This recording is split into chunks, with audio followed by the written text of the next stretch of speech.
பத்தி யோசிக்காம நான் கோபமா பல தடவை பேசிட்டேம்மா. அம்மா என்ன மன்னிச்சிடுமா.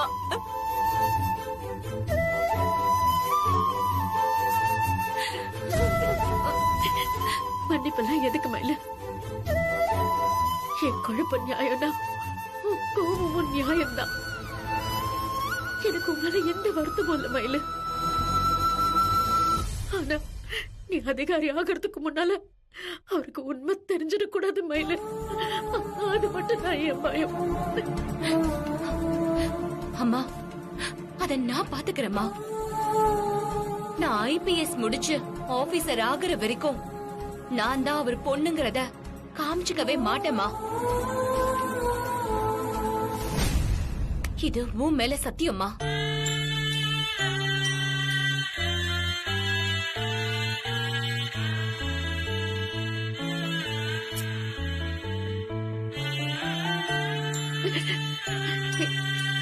எனக்கு இப்பவே இதுல நான் ஜெயிச்ச மாதிரி இருக்கு மயில. மனசெல்லாம் நிறைஞ்சிருக்கு மயில. இது யாருக்கும் தெரிய வேண்டாண்டி. சொல்ல மாட்டேமா. உள்ள எப்ப வருவான் என்ன போட்டு டார்ச்சர் பண்ணிட்டு இருக்க? நல்லா இருக்குங்க, ரொம்ப நல்லா இருக்கு. நான் ஒண்ணுமே செய்ய முடியாதுன்னு கையை விரிச்சுட்டா நானும் உங்களை எதுவும் கேட்க முடியாதே. நீங்களும் அப்போ இப்பன்னு வாய்தா வாங்கி நாள் கடத்திட்டே போயிருப்பீங்க. எங்க 2 பேரையும் ஏமாத்தி நல்லா திட்டம் போட்டு பேசிட்டு இருக்கீங்க. புத்தி கெட்டு போய் தப்பு செஞ்சது வாம்புள்ள. நீ என்னமோ என்ன குற்றவாளி மாதிரி நிக்க வச்சு கேள்வி கேட்டுட்டு இருக்க. அடுத்த பொம்பளைங்களோட கழுத்துல இருந்து செயின் அறுத்துட்டு அயோக்கியத்தனம் பண்ணி ஜெயிலுக்கு போனது வாம்புள்ள. அந்த கேஸ உடைச்சு அவனை வெளியே கொண்டு வரதுக்கு கொஞ்சம் டைம் ஆகும். அது வரைக்கும் நீ பொறுமையா தான் இருக்கணும். என்னால முடியலங்க, எனக்கு ரொம்ப பயமா இருக்கு.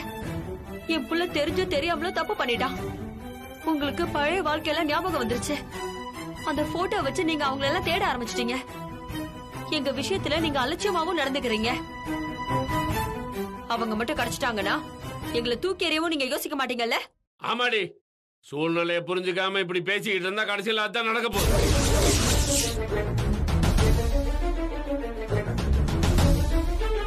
வெற்றி என் நிலைமையை புரிஞ்சுக்காம என்ன துரோகி மாதிரி பாக்குறான். நான் வேணும்னு நாள் கடத்துற மாதிரி நீ என்ன தப்பா புரிஞ்சுட்டு கோவப்படுற. நானும் எவ்வளவு நாள் தான் எல்லாத்தையும் பொறுமையா பொறுத்துட்டு இருக்கு. நீ ஒரு பக்கம் உன் புள்ள ஒரு பக்கம் டார்ச்சர் பண்ணிட்டு இருக்கிறத பாக்கும்போது எனக்கு வாழ்க்கைய வெறுப்பா இருக்கு தெரியுமா. என்னையும் அறியாம என் மனசும் புத்தியும் பழைய வாழ்க்கையை திரும்ப ஆசை போடுகிறேன். சுசீலா மட்டும் இந்த நிலைமையில இருந்திருந்தா கண்டிப்பா உன்ன மாதிரி கோவப்பட்டு இருக்க மாட்டான். தைரியமும் நம்பிக்கையும் கொடுத்து எனக்கு ஆறுதலா பேசியிருப்பான். அவ்வளவு ஏன் தான் பெத்த பிள்ளையே இப்படி தப்பான வழியில போகிறதுக்கு விட்டுருக்கவே மாட்டான். அப்போ வெற்றி தப்பு பண்ணதுக்கு நான் மட்டும்தான் காரணமா? அதுல உங்களுக்கு அதுல எந்த பொறுப்பும் இல்லையா?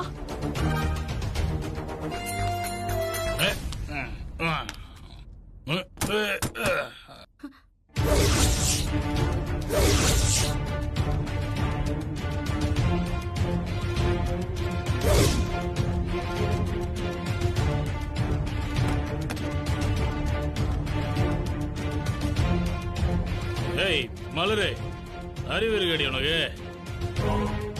ராத்திரி நேரத்துல எது இப்படி கதை திறந்து வச்சிருக்கிற? திருடன் வந்து எல்லாத்தையும் சுருட்டிட்டு போறதுக்கா? என்ன லட்சணத்துல வீட்டுல வேலை பாக்குறீங்க?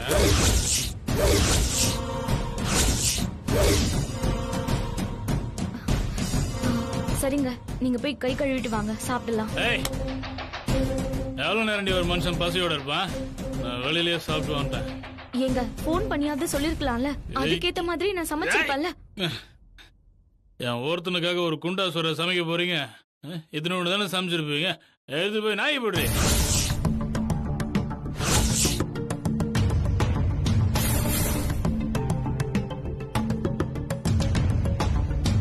என்னங்க பேசுறீங்க நீங்க? அரிசியும் பருப்பும் இங்க ஒண்ணும் கொட்டி கிடக்கல. ஒவ்வொன்னையும் கஷ்டப்பட்டு தான் வாங்குறோம். அதெல்லாம் இப்படி வீணாக்குறது தப்புங்க. ஏதோ ஃப்ரெண்ட் கூப்பிட்டு ஆசை போட்டு அதனால ஒரு நாள் போய் சாப்பிட்டேன். அதுக்கு போய் ₹1,00,000 செலவான மாதிரி லாபத்துக்கு போன காத்துறீங்க. ஏய், இந்த அரிசி பருப்பு இதெல்லாம் ஒரு 100 ரூபாய் செலவு இருக்குமா? கொடுக்குறேன். ஐயோ மாப்பிள்ள, ஏன் இப்படி எல்லாம் பேசுறீங்க? அவ ஏதோ தெரியாம பேசிருப்பா, விட்டுருங்க. மலரு, உள்ள கூட்டு போ. போ. வாங்க.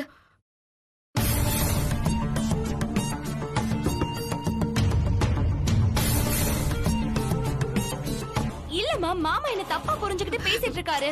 ஏய், நான் தப்பா புரிஞ்சுக்கல. உன் இடம்னா என் இடம்னு நீ தான் தப்பா புரிஞ்சிட்டு இருக்கிற.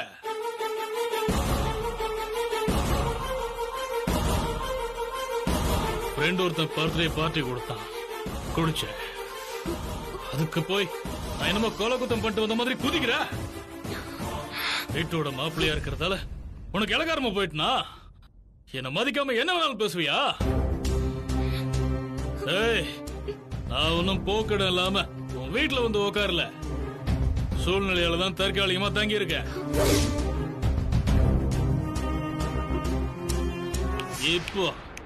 இப்போ நான் நினைச்சா கூட உங்க அக்காவை தூக்கி எறிஞ்சிட்டு என் அப்பா வீட்டுக்கு போக முடியும். நான் அப்படி செஞ்சவனால என்ன பண்ண முடியும்? என்ன கோர்ட்டுக்கு எழுப்பியா? இழு, கேஸ் போடுவியா? போடு. எல்லாத்துக்கும் நான் தயாரா தான் இருக்கேன். ஐயோ மாப்பிள்ள,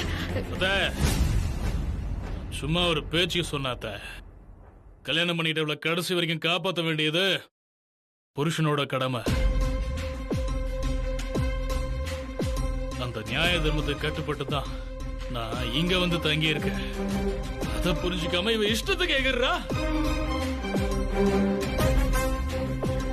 அவ ஏதோ என் மேல இருக்கிற அக்கறையில பேசிட்டா. மயில் சார்பா நான் உங்ககிட்ட மன்னிப்பு கேக்குறேன். தயவு செஞ்சு இதையெல்லாம் பெருசுப்படுத்தாதீங்க. நான் குடிச்சிட்டு வரத பெருசுப்படுத்தாதுன்னு இவட்ட சொல்லுங்க.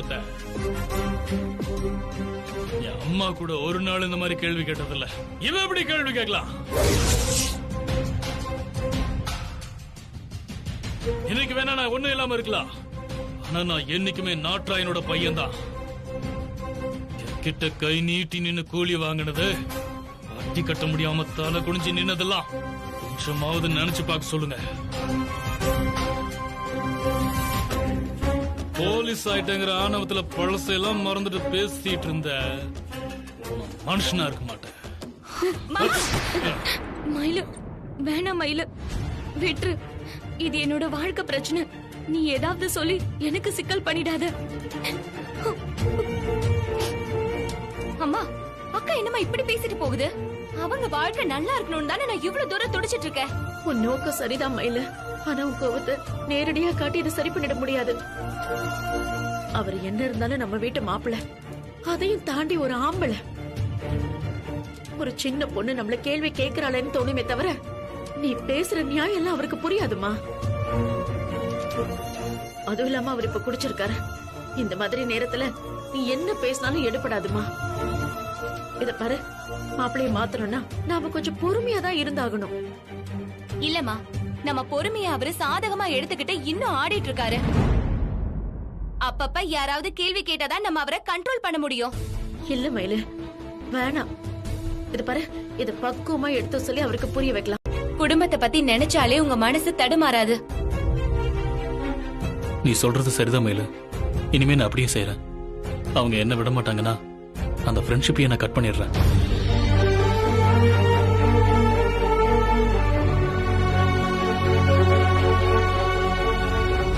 இதுதான் மாமா நல்லது.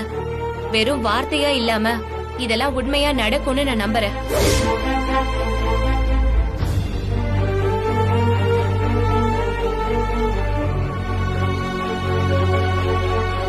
ஏண்டி, சம்பாதிக்கிறங்கிற திமிர்ல என்ன பேச்சு பேசுற? நானும் கூடிய சீக்கிரம் சம்பாதிப்பேன். அப்ப என்ன பண்றேன்னு போற.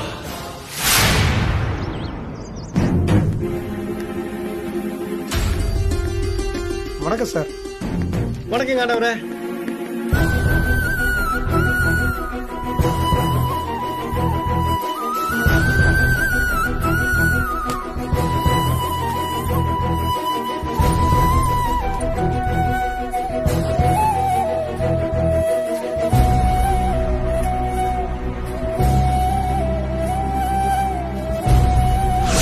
நான் தான் பொய்யான பேர்ல பொய்யா சொல்லிக்கிட்டு இருந்தேன்.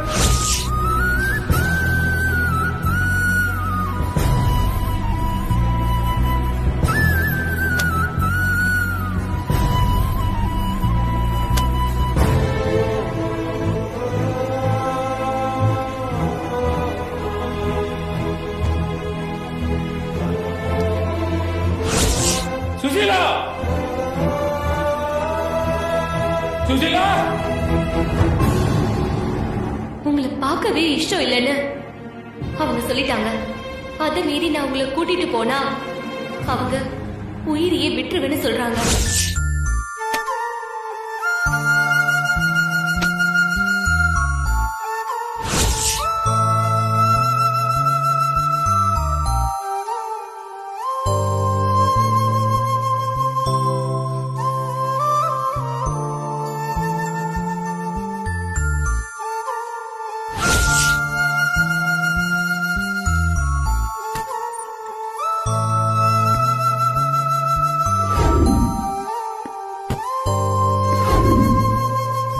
ஏதோ என் கெட்ட நேரம் யார் யார்கிட்டயோ கையேந்த வேண்டியது மாதிரி ஆயிடுச்சு.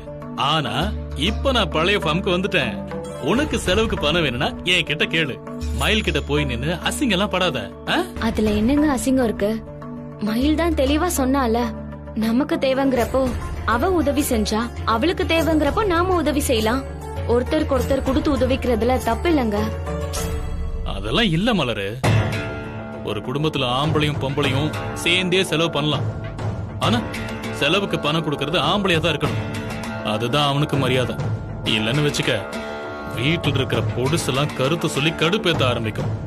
திரும்பவும் அப்படி அவமானப்படுறதுக்கு நான் தயாரா இல்ல. ஏங்க, நேத்து ராத்திரி மயில் பேசினத மனசுல வச்சுட்டு பேசுறீங்களா? அப்படியெல்லாம் இல்ல மலரு, நான் பொதுவா தான் சொன்னேன். சரி பாத்துக்க, நான் கிளம்புறேன். ஏங்க, சண்முகம் உங்க ஃப்ரெண்டாமே?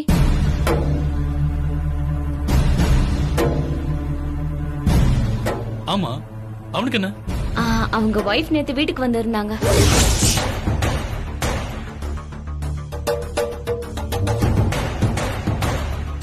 நீங்க ஏதோ வாக்கு கொடுத்தீங்களாமே, அத நம்பிதான் அவரும் வந்தாராம். ஏதேதோ சொன்னாங்க, எனக்கு ஒண்ணுமே புரியலங்க. அதெல்லாம் போட்டு குழப்பிக்காத, எந்த பிரச்சனையுமே இல்ல, நான் பாத்துக்கிறேன். அப்புறம் வீட்டுல இருந்துகிட்டு எல்லா வேலையும் செய்யக்கூடாது, சரியா? டைமுக்கு கரெக்டா சாப்பிடணும். சரி, நான் போயிட்டு வந்துடுறேன். பை.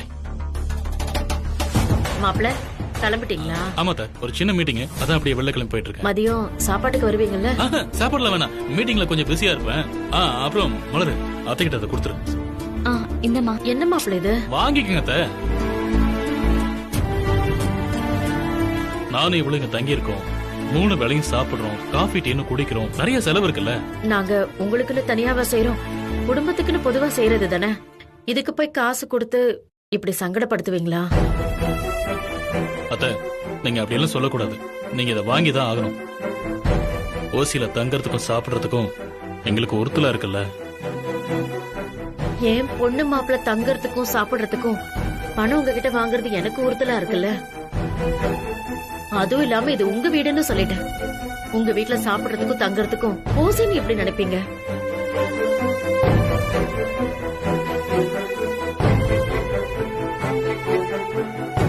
சரி, நான் உங்க பாயிண்ட்டுக்கே வரேன். மூத்த பிள்ளைன்னு சொன்னீங்கல்ல, இந்த குடும்பத்தை பாத்துக்கிறதுல எனக்கும் பொறுப்பு இருக்குல்ல. அந்த உரிமையில சொல்றதா நினைச்சுக்கங்க. இந்த பணத்தை மலருக்காக மட்டும் கொடுக்கல, இந்த குடும்பத்தோட செலவுக்கு தான் கொடுக்கறேன். மேல எவ்வளவு வேணாலும் கேளுங்க, நான் தரேன். அதெல்லாம் ஒண்ணு வேணாம் மாப்பிள்ள. மயில சம்பாதிச்சுட்டு வரதே நம்ம குடும்பத்துக்கு போதுமானது. என்ன நீங்க அண்ணா அபிஷியலா தான் அவங்கள தேட சொன்னீங்க. நானும் தேடி கண்டுபிடிச்சிட்டேன். அதோட என் வேலை முடிஞ்சது சார். இல்ல, அதோட உன் வேலை முடியல. உங்ககிட்ட நான் என்ன பொறுப்பு ஒப்படைச்சேன்? அவ இந்த ஊர்ல இருக்காளான்னு பார்த்து சொல்லுன்னு. அவ இங்கதான் இருக்கான்னு எனக்கு ஏற்கனவே தெரியுமில்ல. அப்ப உன்னோட டியூட்டி என்ன? அவளோட அட்ரஸ தேடி கண்டுபிடிச்சு கொண்டாந்து என்கிட்ட கொடுக்கணும்ல. அதானே உன் முதல் டியூட்டி. சாரி சார், நீங்க இது எனக்கு பர்சனலா கொடுத்த அசைன்மெண்ட். நீங்க சொன்னத நான் செஞ்சுட்டேன். அதுக்கு மேல நீங்க இது வேணும் அது வேணும்னு அபிஷியலா எந்த பிரஷரையும் கொடுக்க முடியாது. இத பாருமையில, உனக்கு நான் பிரஷர் கொடுக்கல, நான் உங்ககிட்ட ரிக்வெஸ்டா தான் கேக்குறேன். என் கதை என்ன, என் சூழ்நிலை என்னன்னு எல்லாமே உனக்கு தெரியுமில்ல. நான் ஏன் அவளை பார்க்க துடிக்கிறேன்னு கூட உனக்கு தெரியுமே மயிலு. நான் அவகிட்ட போய் சண்டையெல்லாம் போட மாட்டேன் மயிலு. மன்னிப்பு தானே கேட்க போறேன். தயவு செஞ்சு எனக்கு உதவி செய்ய ப்ளீஸ்.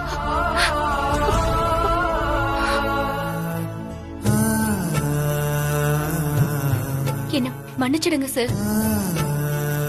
ஒரு மீட்டிங் நடக்க போகுதுன்னா சம்பந்தப்பட்ட 2 பேருக்குமே அதுல முழு ஒப்புதல் இருக்கணும். அதுவும் நீங்க இத்தனை வருஷம் கழிச்சு பார்க்க போறீங்கன்னா அவங்க முழு மனசோட அதை ஏத்துக்கணும், சம்மதிக்கணும். அந்த அம்மா மனசுல இருக்கிறது 23 வருஷ காயம் சார். அதுக்கு மருந்து போடுறதா இருந்தாலும் மன்னிப்பு கேட்கறதா இருந்தாலும் பலவந்தமா கட்டாயப்படுத்தி அதை செய்ய முடியாது.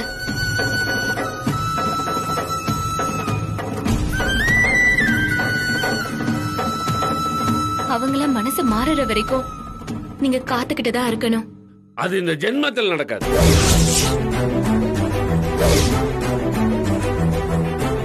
அப்ப இதான் விதின்னு நீங்க இதை ஏத்துக்கிட்டு தான் ஆகணும் சார். இல்ல நீங்க அந்த அம்மாவை பார்த்தே ஆகணும்னு சொன்னீங்கன்னா அதுக்கு ஒரே ஒரு வழிதான் இருக்கு சார். என் பொண்டாட்டிய காணும்னு கம்ப்ளைண்ட் கொடுத்து எஃப்ஐஆர் போடுங்க. இந்த எஃப்ஐஆர் மேல ஆக்ஷன் எடுங்கன்னு நீங்க எனக்கு ஆர்டர் கொடுங்க சார். நான் அவங்கள கூட்டிட்டு வந்து உங்க முன்னால நிறுத்துறேன். நான் சொன்ன மாதிரியே கம்ப்ளைண்ட் கொடுக்கறீங்களா சார்?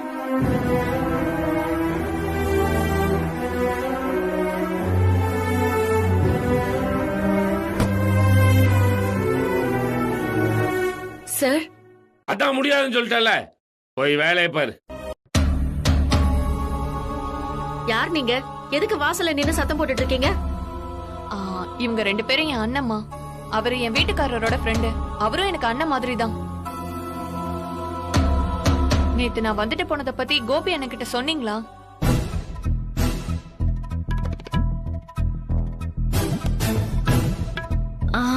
சொன்னேன்.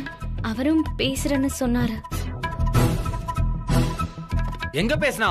இது வரைக்கும் அவன் போனே பண்ணல. சொல்றது ஒண்ணு, செய்யறது ஒண்ணு. அவன் பேசுறதெல்லாம் தண்ணியில தான் எழுதி வைக்கணும். எங்க அவன்? உள்ளதானே இருக்கான். கூப்பிடுங்க அவனை. ஐயோ தம்பி, அவர் இந்த வீட்டு மாப்பிள்ள. கொஞ்சம் மரியாதையா பேசுறீங்களா? அவனுக்கெல்லாம் என்னங்க மரியாதை வேண்டி கிடக்கு? ஒரு வார்த்தை சொன்னா அதை காப்பாத்தணும். மாப்பிள்ளை 2 நாள்ல ஜாமீன்ல எடுக்கிறேன்னு சொல்லிட்டு இப்போ வரைக்கும் என்ன ஏதுன்னு கண்டுக்காமலே இருக்கான்.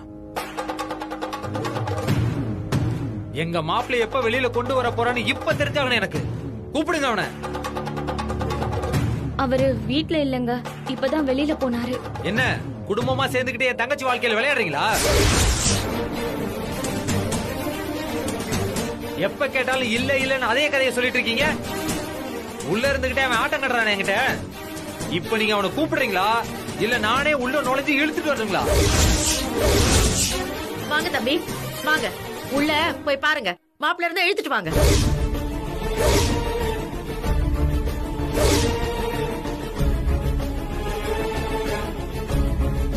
ஏன்பா இங்கேயே நின்னுட்டீங்க? அதான் உள்ள போய் தேடுங்கன்னு சொல்றேன்ல.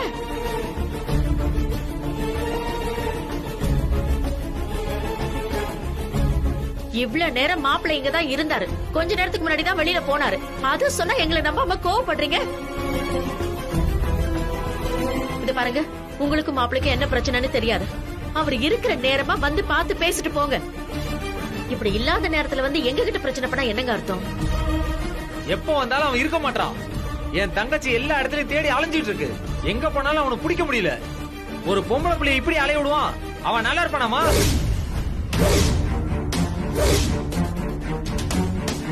என்னப்பா அது? சாபம் குடுக்கற மாதிரி பேசாதீங்க. நீங்க எதுக்கு இப்படி கூட்டமா வந்து நின்னு சத்தம் போடுறீங்கன்னு எனக்கு சுத்தமா புரியல. மாப்பிள்ள கூட உங்களுக்கு அப்படி என்னதான் பிரச்சனை?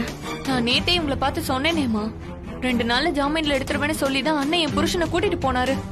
இப்ப வரைக்கும் அண்ணன் அவரை வெளியில எடுக்கல. என்ன ஆச்சுன்னு தெரியல. அண்ணனும் எந்த பதிலும் சொல்லாம இருக்காருன்னா நான் என்னன்னு நினைக்கிறது? இத பாருமா, இப்போ எனக்கு குழப்பமா தான் இருக்கு. ஜாமீன்ல எடுக்கணும்னா உன் புருஷன் ஏதாவது கேஸ்ல மாட்டி உள்ள போயிருக்காரா? எனக்கும் முழுசா எதுவும் தெரியாதுங்க. அவரும் அண்ணனும் ஏதோ சொன்னாங்க, எனக்கு எதுவும் சரியா விளங்கல. அப்பவே என் புருஷன் கிட்ட இது ஏதோ வில்லங்கமா தெரியுது, வீணா வம்பல போய் மாட்டிக்காதீங்கன்னு சொன்னேன்.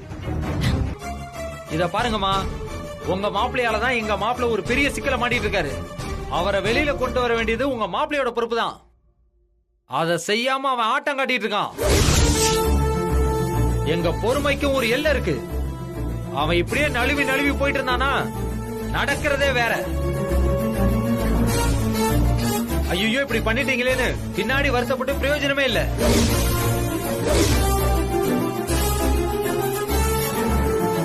உங்க மாப்பிள்ளை என்ன செய்வார்னு எங்களுக்கு தெரியாது. இன்னும் 2 நாள்ல எங்க மாப்பிள்ளை வெளியில வரணும். இல்ல உங்க மாப்பிள்ளைய நீங்க மறந்துட வேண்டியதான்.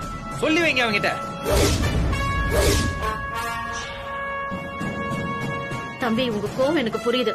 நான் மாப்பிள்ளை வரட்டும் பேசுறேன். அவர் கொடுத்த வார்த்தையை காப்பாத்த சொல்றேன். நீங்க தயவு செஞ்சு அவசரப்பட்டு எதையும் பண்ணிடாதீங்க. நாங்க அவனை எதுவும் செய்யாம இருக்கிறது உங்க கையில தான் இருக்கு. அவனுக்கு புத்திமதி சொல்லி என் மாப்பிளைய வெளியெடுக்க சொல்லுங்க. இல்லனா நடக்க போற விஷயத்துக்கெல்லாம் நாங்க பொறுப்பு இல்ல. ஆமா போலாம்.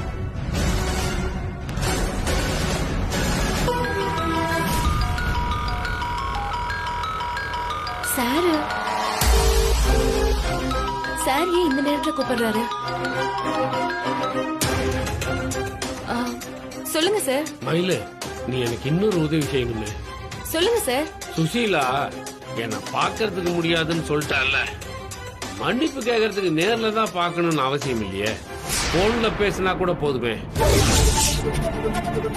அவ வீட்டுக்கு போய் அவளோட என்ன பேச வைக்க முடியுமா? இதோட விட்டுருவாருன்னு பார்த்தா இப்ப போன்ல வேற பேசணுங்கிறாரே. இப்ப என்ன பண்றது? ஒண்ணும் புரியலையே. மயிலு, சார், நான் கேட்டுக்கிட்டே இருக்க, நீ பதிலே சொல்ல மாட்டேன்ற. சார், அவங்க என்ன சொல்லுவாங்கன்னு தெரியலையே. நான் வேணா அவங்க கிட்ட சொல்லி ட்ரை பண்ணி பாக்குறேன் சார். மயிலு, முயற்சி செய்யறேன்னு சொல்லாத, முடிச்சு காட்டுறேன்னு சொல்ல. போன்லயாவது சுசீலா கிட்ட மன்னிப்பு கேட்டாதான் என் மனசு ஓரளவுக்காவது சமாதானம் ஆகும். என் கடைசி பொண்ணோட குரலையாவது நான் கேட்கணும் மயிலு.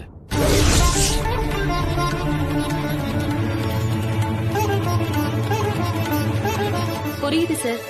நான் அவங்க கிட்ட பேசிட்டு உங்களுக்கு கால் பண்றேன்.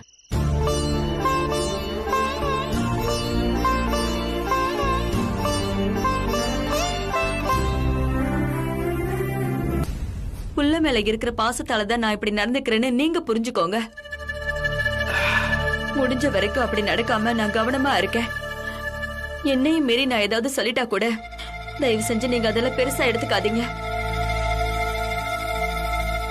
உங்களை காயப்படுத்துறதோ உங்களை நோக்கடிக்கிறதோ என்னோட நோக்கம் இல்லைங்க. அதெல்லாம் என்னையே அறியாம எப்படியும் நடந்துருதுங்க. அதுக்காக என்ன மன்னிச்சிருங்க. விடுக சூரி, நான் தான் என் மனசுல எதுவும் இல்லைன்னு சொல்லிட்டேன்ல, அதுக்கப்புறம் என்ன? ஏங்க, எதுவா இருந்தாலும் வெளிப்படையா இருங்க. என்ன மாதிரி கத்தி தீத்துருங்க. ஆனா இவளோட வாழ முடியாதுங்கிற எந்த முடிவுக்கு வந்துடாதீங்க. எனக்கு புள்ள எவ்வளவு முக்கியமோ அதே அளவுக்கு எனக்கு நீங்களும் முக்கியங்க. என் மேல இருக்கிற கோபத்துல நீங்க வேணான்னு நீங்க உதறி தள்ளிட்டா என்னால தாங்கிக்கவே முடியாதுங்க. அப்படி ஏதாவது ஒண்ணு ஆச்சுன்னா என் வாழ்க்கைய நானே முடிச்சுப்பேங்க. பைத்திய மாதிரி பேசிட்டு இருக்காத. கோவத்துல நான் ஏதோ பேசிட்டு தவிர உங்களை விட்டு போகணுங்கிற எண்ணம் எனக்கு எப்பவுமே இல்லை. எப்பவுமே அப்படி தோணாது. அடிச்சாலும் முடிச்சாலும் இதுதான் என் குடும்பம், இதுதான் என் வாழ்க்கை. இது எப்பவும் மாறாது. சும்மா மனசை போட்டு குழப்பிக்காத. சரி, நான் போய் ஹேண்ட் வாஷ் பண்ணிட்டு வரேன். டிஃபன் எடுத்து வை.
Good morning madam. Good morning sir. என்னோட பேரு ஜீவா.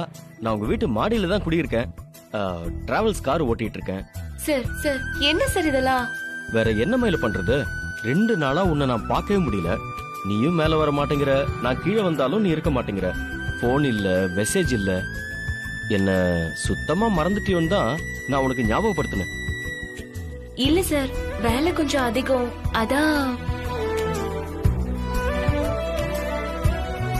மயில, நீதான் உலகம்னு ஒருத்த உன்னையே சுத்தி சுத்தி வந்துகிட்டு இருக்கான். என்னதான் பிஸியா இருந்தாலும் அந்த அப்பாவி பையனை கொஞ்சம் கண்டுக்கலாம்ல? அந்த அம்மா பேர் என்ன? சுஷீலா.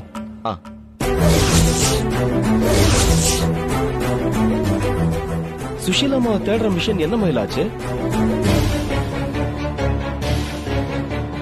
மயில, நெகட்டிவ் யாரோ ஒருத்தர் வாங்கிட்டு போனாங்கல்ல, அவங்க தான் சுஷீலாவா?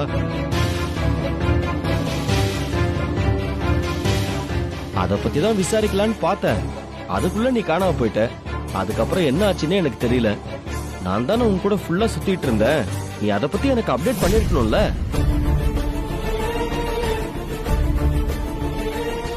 சரி மயிலு, அதை விடு. நீ சுஷீலா அம்மாவை கண்டுபிடிச்சிட்டியா?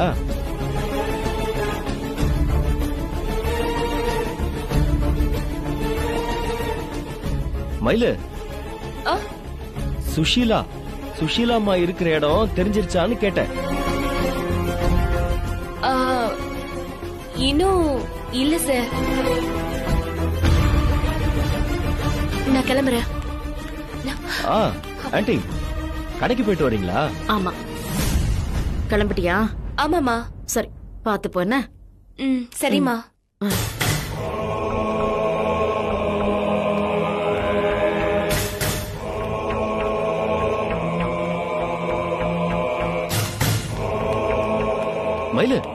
மயிலு, சுஷீலா அம்மாவை கண்டுபிடிக்கலன்னு சொன்ன பத்தியா? அப்பதான் என் மனசுக்குள்ள மழை பெஞ்ச மாதிரி இருந்தது. நான் கும்பிட்ட கடவுள் என்னை கைவிடல. 1 மாச ப்ராஜெக்ட்னு நான் சந்தோஷமா பிளான் போட்டு வச்சிருந்தேன். நீ அதுக்குள்ள முடிக்கிறதுக்கு விநாயகர் விட்டுருவாரா? நான் டியூட்டிக்கு டைம் ஆயிடுச்சுன்னு சொன்னல, நான் கிளம்புறேன். மயிலு நில்லு மயிலு. இன்னைக்கு நானும் ஃப்ரீ, என் காரும் ஃப்ரீ. சுஷீலா அம்மாவை தேடி நம்ம எங்க வேணாலும் அலையலாம். நீ இன்ஸ்பெக்டருக்கு போன் பண்ணி சொல்லிடு. நாம இப்பவே அவங்களை தேட ஆரம்பிச்சிருவோம். சார், அவங்கள கண்டுபிடிக்க முடியாதுன்னு நான் சார் கிட்ட சொல்லிட்டேன். அவங்கள தேடுற முயற்சியும் விட்டாச்சு. மயிலு, என்ன மயில் இப்படி சொல்லிட்ட? நீ எவ்வளவு பெரிய போல்டான ஸ்ட்ராங்கான பொண்ணு.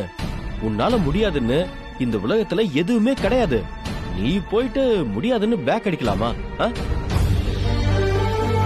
மயிலு, 1 மாசம் என்ன, 1 வருஷமானாலும் சரி, சேலம் முழுக்க ரோடா வீடு வீடா தேடி அலைஞ்சு நாம சுஷீலா அம்மாவை கண்டுபிடிக்கிறோம். அவங்க கிடைக்கிற வரைக்கும் நான் உனக்கு துணையா இருப்போம் மயிலு. இல்ல சார், இனிமே அந்த வேலைய நான் அலையறதா இல்ல. சாரும் பரவாயில்லன்னு சொல்லிட்டாரு. மயிலு, அவர் விட்டாலும் நாம விடக்கூடாது. சாரோட ஃப்ரெண்டுக்கு அவரோட வைஃபை தேடி கண்டுபிடிச்சு கொடுக்கறது ஒரு நல்ல சர்வீஸ். எந்த சூழ்நிலையிலயும் நாம அதை பாதியிலேயே விட்டுட்டு வரவே கூடாது மயிலு. இப்போ நாம என்ன பண்ணோம்னா, நீயும் நானும் ஒன்னா சேர்ந்து. சார், நானும் நீங்களும் ஒன்னா அலைஞ்சதெல்லாம் போதும். இந்த வேலையை கொடுத்ததே சார் தான்.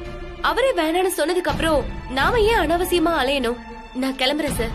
நீங்க போய் உங்க வேலையை பாருங்க. சுசீலாவை என்கிட்ட பேச வைக்கிறது தான் உன்னோட முதல் டியூட்டி. நீ ஒன்னு பண்ண, இப்பவே கிளம்பி போ. வீடு பூட்டி இருந்தாலும் அக்கம் பக்கம் அவங்க எங்க போயிருக்காங்கன்னு விசாரி. அவங்க வர்ற வரைக்கும் அங்கேயே வெயிட் பண்ணு. சுசீலா வந்ததும் அவ கூட நான் பேசுறதுக்கு எப்படி துடிக்கிறேன்னு அவளுக்கு புரிய வை. என் தவிப்பையும் டென்ஷனையும் அவளுக்கு எடுத்து சொல்லி எப்படியாவது என்கிட்ட பேசுறதுக்கு சம்மதிக்க வை. உங்க தவிப்பு எனக்கு புரியுதுப்பா. ஆனா அம்மாவோட கோவத்திலயும் நியாயம் இருக்கு. உங்க தவிப்பா இல்ல அம்மாவோட நியாயமான பார்த்தா நான் அம்மா பக்கம் தான் நிப்பேன்பா.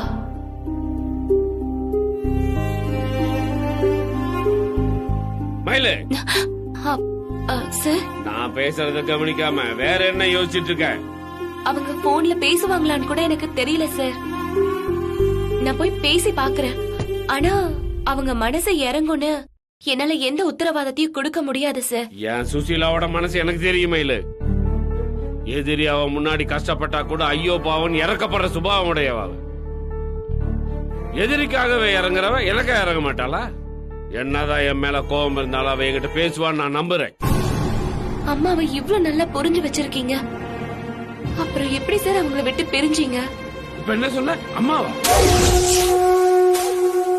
ஆ, அவங்களுக்கும் என் அம்மா வயசு தானே சார், அதான் அப்படி சொன்னேன். அவங்கள பத்தி தெரிஞ்சும் இப்படி உங்களால அவங்கள பிரிய முடிஞ்சது சார். கெட்ட நேரம் நடக்கும்போது புத்தி தடுமாறிடு மயிலு. நானும் புத்தி தடுமாறி செஞ்ச பாவம் தான் அது. மயிலு, இப்ப அதை பத்தி பேசி ஒரு பிரயோஜனமும் இல்ல. அந்த பாவத்துக்கு எப்படி பரிகாரம் பண்றதுன்னு தெரியாம தான் நான் தவிச்சுக்கிட்டு இருக்கேன். சுசீலா தான் அதுக்கு சந்தர்ப்பத்தை கொடுக்கணும். மயிலு, நீ அவ வீட்டுக்கு போறதுக்கு எவ்வளவு நேரம் ஆகும்? நான் உனக்கு எப்போ போன் பண்றது? நீங்க போன் எல்லாம் பண்ணாதீங்க சார், நான் அவங்க கிட்ட பேசிட்டு நானே உங்களுக்கு போன் பண்றேன். நீங்க எனக்கு போன் பண்ணிக்கிட்டே இருந்தா நீங்க தான் பிரஷர் கொடுக்கறதா அவங்க நினைச்சுப்பாங்க. நீங்க அவரை ஜாமீன்ல எடுக்கலங்கிற மாதிரி தான் அவங்க எல்லாம் சொல்றாங்க. நீங்க அவருக்கு என்ன உத்தரவாதம் கொடுத்தீங்க? அதையே உங்களால நிறைவேற்ற முடியல. ஏய், என்ன சாதாரணமா சொல்ற? ஜாமீன்ங்கிறதெல்லாம் ரொம்ப சிக்கலான மேட்ரு. உனக்கு அதெல்லாம் சொன்னா புரியாது மலரு. எனக்கு எதுவுமே புரிய வேணாங்க. இது உங்க வேலை, நீங்க என்னமோ செஞ்சுட்டு போங்க. ஆனா வீட்டுக்கு முன்னாடி வந்து யாரும் கத்தாம மட்டும் பாத்துக்கோங்க. தினமும் யாராவது வந்து சத்தம் போட்டுட்டு இருந்தா அக்கம் பக்கத்துல எல்லாம் நம்ம குடும்பத்தை பத்தி என்ன நினைப்பாங்க? மத்தவங்களெல்லாம் விடுங்க, எங்க நன்மையை யோசிச்சு பாத்தீங்களா? ஏய், இனிமே அப்படி நடக்காது, நான் பாத்துக்கிறேன். சும்மா பேச்சுக்கு மட்டும் சொல்லாம தயவு செஞ்சு ஏதாவது செய்யுங்க. நீங்க ஏதோ வேலைன்னு வெளியில கிளம்பிடுறீங்க. மயில் இருந்தாவது போலீஸ்னு சொல்லி விரட்டலாம். ஆனா அவளும் டியூட்டிக்கு போயிடுறா. வீட்ல நானு கயலு அம்மா மட்டும் தானே இருக்கோம். கண்ட ஆம்பளைங்களாம் வந்து இப்படி கத்திட்டு போனாங்கன்னா எங்களால எப்படிங்க நிம்மதியா இருக்க முடியும்? நாம நம்ம வீட்ல இருந்தா கூட பரவாயில்லங்க, இதுவும் நம்ம வீடுங்கிற மாதிரி தான் அம்மா சொல்றாங்க. ஆனா அப்படி இல்லங்க, இது நமக்கு நிரந்தரமே இல்ல. என்ன விஷயம் விசாரிச்சு அனுப்புங்க. நான் உங்ககிட்ட தான் பேசணும்னு வந்தேன் சார். யார்ட்டையும் பேச நிலைமையில் நான் இல்ல தம்பி. எதுவா இருந்தாலும் நீ பரமன் சார்ட்ட பேசு, நான் ஒரு முக்கியமான வேலை. சார் ஒரு நிமிஷம் சார். சொன்ன கேள்ற, ஆண்டவர் தான் வேலை இருக்குன்னு சொல்றாருல, நீ உள்ள போயிருவே நீ மீறி. சார் ப்ளீஸ் சார், நான் ஒரு பிரச்சனையில மாட்டிட்டு இருக்கேன் சார். இன்ஸ்பெக்டர் கிட்ட பேசுறதுதான் சரியா இருக்கும் சார். உன் டீலிங்க முடிச்சு கொடுத்தா நான் தானே, என்ன நம்ப மாட்டியா நீ? இங்க பாரு, சரி வா சார். வாப்பா தாரிக்கடா.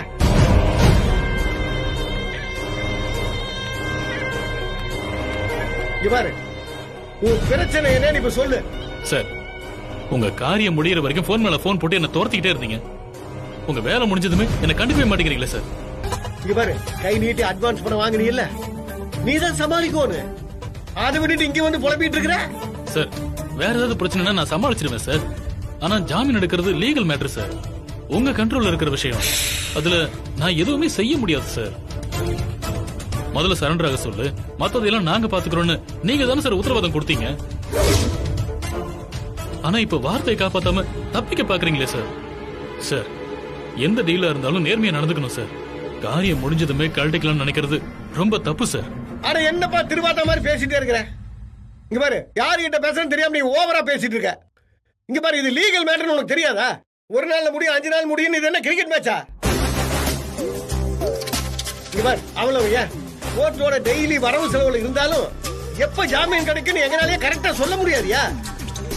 சும்மா யதார்த்தம் என்னன்னு புரிஞ்சுக்காம இங்க வந்து கத்திட்டே இருக்கிற. இந்த கேஸுக்கு பதிலா அவன் கொலை கேஸ்ல மாட்டி உள்ள போயிருந்தான்னு வெய்யே, அப்ப என்ன பண்ணிருப்பாங்க? திருட்டு கேஸ்ல இவ்வளவு சிக்கல் வருதுன்னா கொலை கேஸுக்கு எவ்வளவு பெரிய சிக்கல் வரும்னு யோசிச்சு பாரு தாடிக்கார தம்பி. அத பத்தி அந்த மர மண்டைகளுக்கு புரியுற மாதிரி கொஞ்சம் எடுத்து சொல்லு.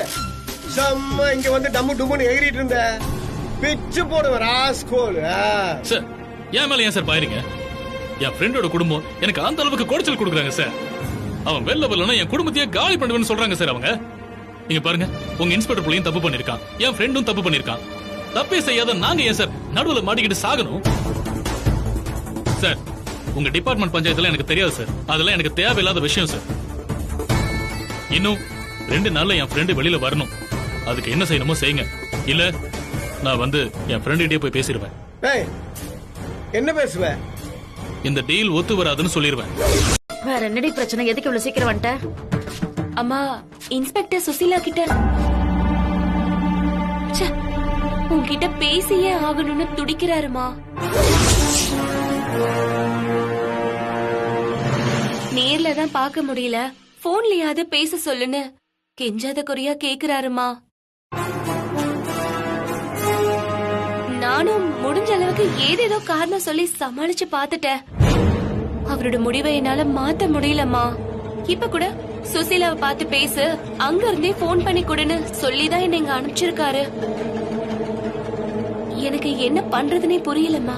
மயிலு, அவருக்கு போனை போட்டு கொடு. அம்மா, அவர் இப்ப பேசணும்னு சொல்றாரு. நானே இன்னைக்கு பேசிடுறேன் மயிலு. அம்மா, நீ என்னம்மா பேச போற? என்ன பேசணுமோ அதை பேசலாம் மயிலு. இல்லன்னா தினைக்கும் உன்னை அவரை தொந்தரவு பண்ணிக்கிட்டே தான் இருப்பாரு. ஒருவேளை உன் பின்னால வந்து என்ன பாத்திர முடியுமான்னு கூட யோசிப்பாரு. இதுக்கெல்லாம் மொத்தமா ஒரு முடிவு கட்டுறதா நல்லது. நீ போனை போட்டு கொடு.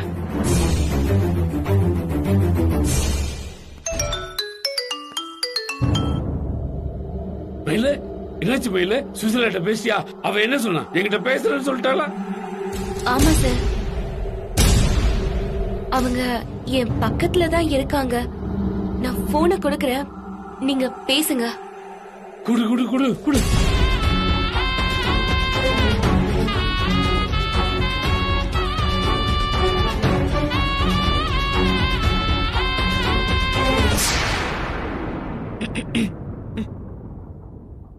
சுசிலா,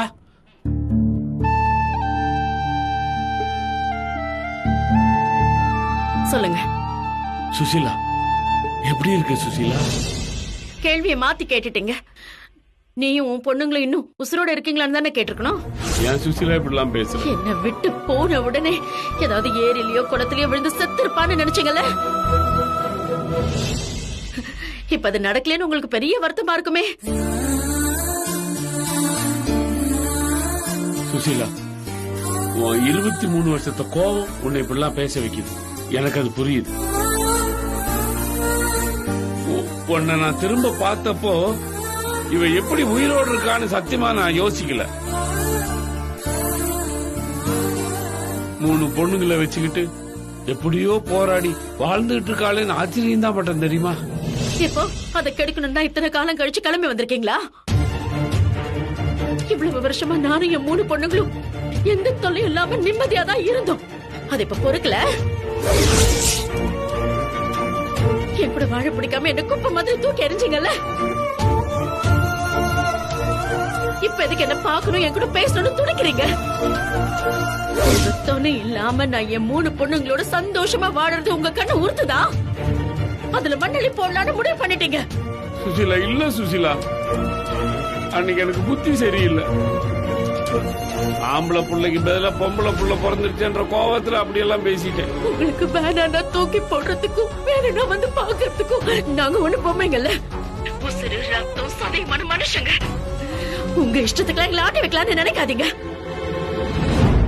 சுசிலா, உன் பார்வையில நீ சொல்ற மாதிரி இது என் சுயநலமாவே இருக்கட்டும். நீ பாதிக்கப்பட்டவ, நான் பாவம் செஞ்சவன். நீ என்ன சொன்னாலும் நான் கேட்டுக்கிறேன். ஆனா ஒண்ணு மட்டும் சுசிலா உண்மை, செஞ்ச பாவத்துக்காக நிஜமாவே நான் வருத்தப்படுறேன். உனக்கு நம்ம பொண்ணுங்களுக்கு நான் துரோகம் பண்ணிட்டேன்ற குற்ற உணர்ச்சியில இப்ப வரைக்கும் தவிச்சுக்கிட்டு இருக்கேன். என்னது, நம்ம பொண்ணுங்களா? அவங்க 3 பேரும் ஏன் பொண்ணுங்க. நம்ம பொண்ணுங்கன்னு சொல்ற உரிமையோ தகுதியோ எதுவுமே உனக்கு கிடையாது.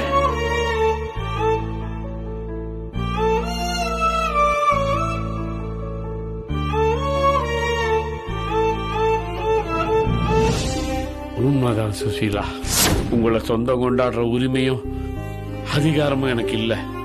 ஆனா மன்னிப்பு கேட்கறதுக்கு உரிமையோ உறவோ அவசியம் இல்ல. என் புள்ள ஜெயிலுக்கு போன வேதனையை விட உன்னைய பத்தின நினப்பு உனக்கு செஞ்ச பாவம் தான் காலில் குத்தின முள்ளு மாதிரி நெருடிக்கிட்டே இருந்தது. உங்ககிட்டயும் என் 3 பொண்ணுங்க கிட்டயும் மன்னிப்பு கேட்கணும்னு என் மனசு துடிச்சுக்கிட்டே இருக்கு.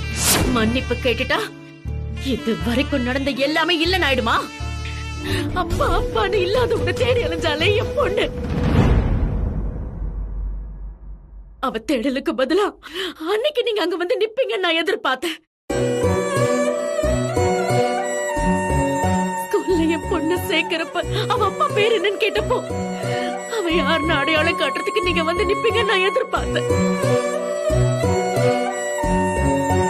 தனியா இருக்கிற என்ன பத்தி ஆளாளுக்கு தப்பா பேசும்போது, தப்பான எண்ணத்தோட என்ன நெருங்கும் போது என் மானத்தை காப்பாத்துறவரை நீங்க வந்து நிப்பீங்க நான் எதிர்பார்த்தேன். தனியா வாழ்ந்ததுனால இத்தனை வருஷத்துல எவ்வளவு வலி, எவ்வளவு வேதனை, எவ்வளவு அவமானத்தை நான் அனுபவிச்சேன்னு தெரியுமா?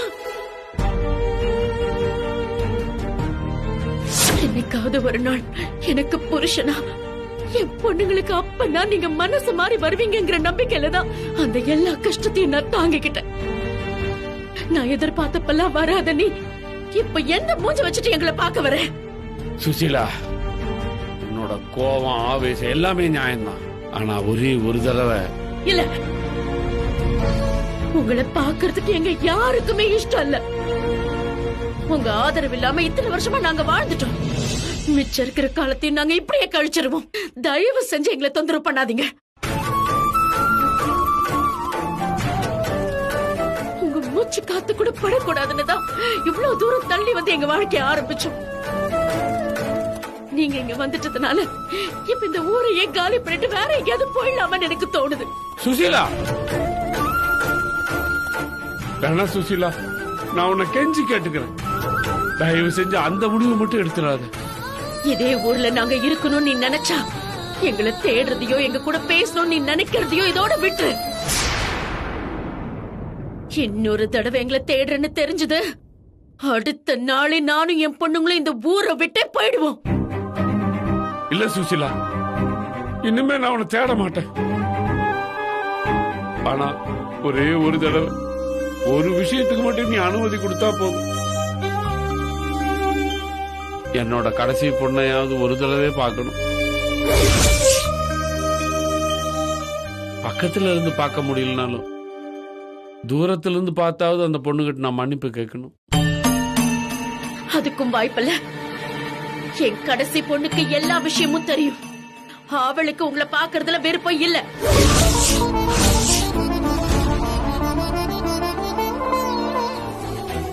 அவளுக்கு எப்ப அவங்க அப்பாவை பாக்கணும்னு தோணுதோ அப்பா பாத்துக்கிறேன்னு சொல்லிட்டா.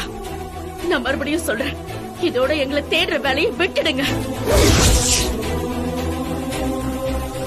திரும்பவும் எங்களை பாக்குறதுக்கு முயற்சி பண்ணீங்க, நீங்க எங்களை பார்க்க முடியாத தூரத்துக்கு நாங்க எல்லாருமே போயிடுவோம். சுசீலா,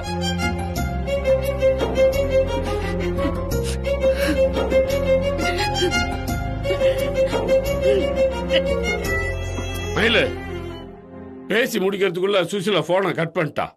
ஒரு நிமிஷம் அவகிட்ட போனை கூட. சாரி சார், வந்த ஆட்டோலயே அவங்க ஏறி கிளம்பி போயிட்டாங்க. அவங்க என்ன சொன்னாங்கன்னு கேட்டீங்கல்ல? திரும்ப அவங்கள தொந்தரவு பண்ணாம விலகி நிக்கிறது தான் எல்லாருக்குமே நல்லது சார். நான் வச்சிடுறேன் சார்.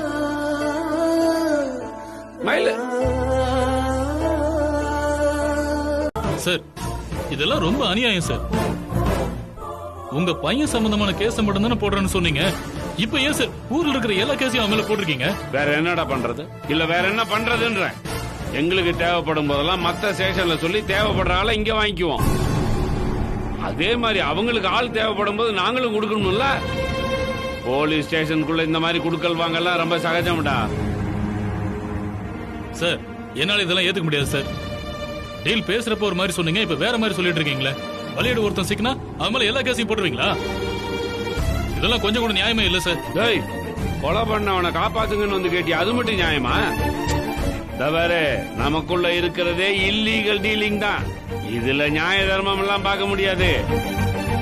இது மாதிரி எங்களுக்கு 1008 கேஸ் இருக்குது. வகையா மாப்பிள்ள மாதிரி ஒருத்தன் வந்து சிக்கி இருக்கிறான். அவனை வச்சு எல்லா கேஸையும் முடிச்சிடலான்னு பார்த்தாக்கா நீ நம்ம ஒவ்வொன்றுத்துக்கும் ஒவ்வொருத்தனையும் போய் கூட்டு வர சொல்லுவ போல இருக்கு. எங்களுக்கு இதை விட்டா வேற வேலை இல்லைன்னு நினைச்சிருக்கேன். அதெல்லாம் எனக்கு தெரியாது சார். என் ஃப்ரெண்டு மேல இவ்வளவு எல்லாம் கேஸ் போடாதீங்க.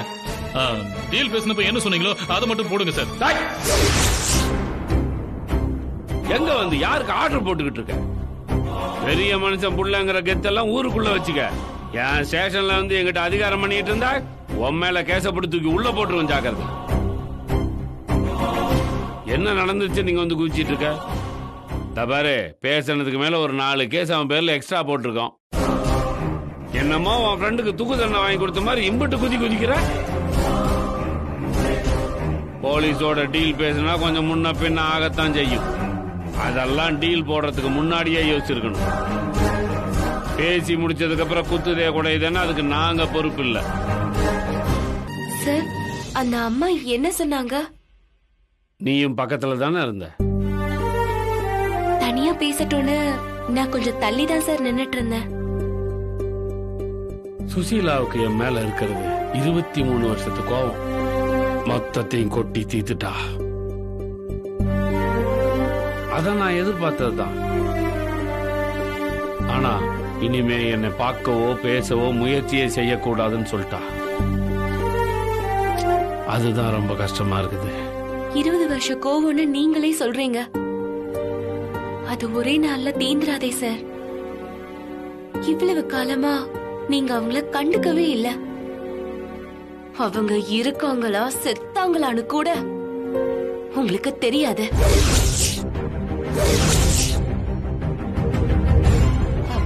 இப்ப திடீர்னு வந்து அவங்கள பார்க்கணும் பேசணும்னு நீங்க துடிக்கிறதும் அது அவங்க ஏத்துக்கணும்னு எதிர்பார்க்கறதும் நியாயம் இல்லையே சார். சாரி சார், என் மனசுல பட்டதான் சொன்னேன். நீ சொன்னது சரிதான், என் புத்திக்கு புரியுது.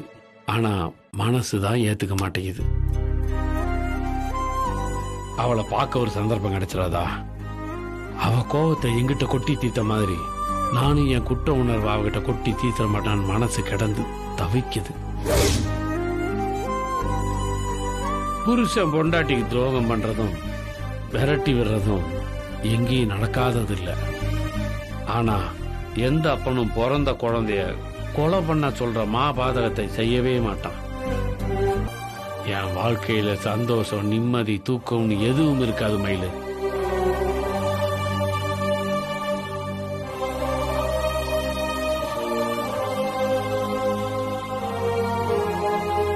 அவளை பாக்குறதுக்காவது நீ ஏதாவது ஏற்பாடு பண்ண முடியுமா மயிலு?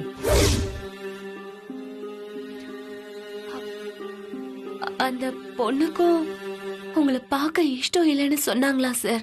மயிலு, அவளை நான் பக்கமா பார்க்க முடியாது, மன்னிப்பு கேட்க முடியாதுன்னு எனக்கு தெரியும். தூரத்துல இருந்தாவது பாப்பேன்ல. அந்த பொண்ணை பார்க்கும்போது இந்த பொண்ணையாடா கொல்ல சொன்னு என் மனசாட்சி குத்தும் இல்ல. அதுதான் எனக்கு நானே கொடுத்துக்கிற பெரிய தண்டனை. தயவு செஞ்சு அவளை எப்படியாவது பார்க்கறதுக்கு ஏற்பாடு பண்ணு மயிலு. நான் தான் ஏற்கனவே சொன்னேனே சார், நீங்க அவங்க யாரையாவது பார்க்கணும்னு முயற்சி செஞ்சா இந்த ஊரை விட்டு போயிடுவோன்னு அவங்க ரொம்ப சீரியஸா சொல்லிருக்காங்க. அதையும் மீறி நீங்க அவங்கள பார்க்க போனா கடைசியில நீங்க தான் வருத்தப்படுவீங்க சார். ஏய் மயிலு, என்னாச்சு? ஏன் அழுகுற? இல்லக்கா. அப்புறம் ஏன் உன் கண்ணெல்லாம் கலங்கிருக்கு? நடுவுல கொஞ்ச நாள் சார் உன்னை டார்ச்சர் பண்ணாம இருந்தாரு, இப்ப திரும்ப ஆரம்பிச்சிட்டாரா? அதெல்லாம் ஒண்ணும் இல்லக்கா. இங்க பாரு மயிலு, உனக்கும் சாருக்கும் நடுவுல ஏதோ நடந்துட்டு இருக்கு. அது என்னன்னு தான் எனக்கு தெரியல. ஆனா ஒரு விஷயத்துல மட்டும் தெளிவாரு, அவரை பகச்சுக்கவும் வேண்டாம், பரமன் சார் மாதிரி ஓவரா கும்பிடவும் வேண்டாம். உன் வேலையை மட்டும் பாத்துக்கிட்டு அமைதியா இரு, அவ்வளவுதான் நான் சொல்லுவேன்.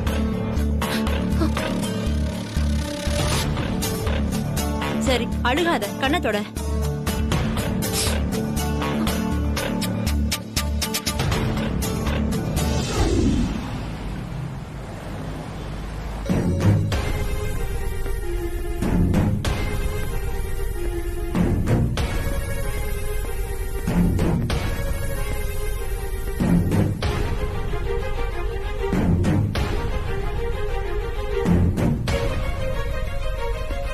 என்ன சார் குட்டி போட்ட பூனை மாதிரி அங்கேயும் இங்கேயும் நடந்துட்டு இருக்கீங்க?